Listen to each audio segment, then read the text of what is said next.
அனைவருக்கும் வணக்கம். சற்று முன்பு தமிழக அரசு இன்று 5 புதிய அறிவிப்புகளை வெளியிட்டுள்ளது. இதுல என்னென்ன அறிவிப்புகள் வெளியாகியுள்ளன என்பதை பற்றி விரிவாக நம்ம வீடியோல பார்க்கிறோம். வீடியோவை கடைசி வரைக்கும் முழுமையாக பாருங்க. வீடியோக்குள்ள போறதுக்கு முன்னாடி இந்த வீடியோக்கு ஒரு லைக் பட்டனை பிரஸ் பண்ணிக்கோங்க. இப்ப இந்த சேனலுக்கு முதல் முறையா வரீங்கன்னா சப்ஸ்கிரைப் பட்டனை பிரஸ் பண்ணிக்கோங்க. வாங்க வீடியோக்குள்ள போகலாம். முதலாவது அறிவிப்பாக தமிழ்நாடு முழுவதும் வாரம் தோறும் நலம் காக்கும் ஸ்டாலின் முகாம் நடைபெறுகிறது. சனிக்கிழமை தோறும் முகாம் நடைபெறும் நிலையில் வருகிற 16ஆம் தேதி கிருஷ்ண ஜெயந்தி என்பதால் அன்றைய தினம் விடுமுறை என்று சற்று முன் அரசு அறிவித்துள்ளது. அன்றைய தினம் அரசு பொது விடுமுறை என்பதால் நலம் காக்கும் ஸ்டாலின் முகாம் நடைபெறாது. மேலும் ஆகஸ்ட் 16ஆம் தேதி கிருஷ்ண ஜெயந்தியை முன்னிட்டு அரசு விடுமுறை. மேலும் அதற்கு முந்தைய தினம் ஆகஸ்ட் 15ஆம் தேதி சுதந்திர தினம் என்பதால் வெள்ளிக்கிழமையும் அரசு விடுமுறை.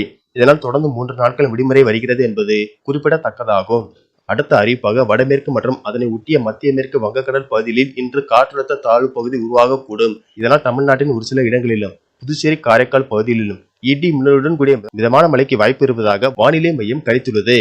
இந்நிலையில் தற்போது தமிழகத்தில் 6 மாவட்டங்களில் கனமழைக்கு வாய்ப்புள்ளதாக சென்னை வானிலை மையம் தெரிவித்துள்ளது. அதன்படி இன்று சென்னை, செங்கல்பட்டு, காஞ்சிபுரம், திருவள்ளூர், விழுப்புரம், கடலூர் ஆகிய 6 மாவட்டங்களில் மிதமான மழைக்கு வாய்ப்புள்ளதாக தெரிவிக்கப்பட்டுள்ளது.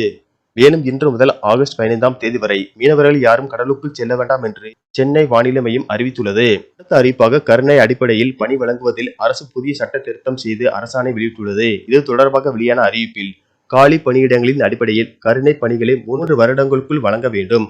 அதன் பிறகு மாநில அளவில் பதிவு மூப்பு பட்டியல் தயார் செய்யவும் உத்தரவிடப்பட்டுள்ளது. மேலும் இந்த புதிய சட்ட விதிகள் ஆகஸ்ட் 4ஆம் தேதி முதல் அமலுக்கு வந்துள்ளதாக தெரிவிக்கப்பட்டுள்ளது.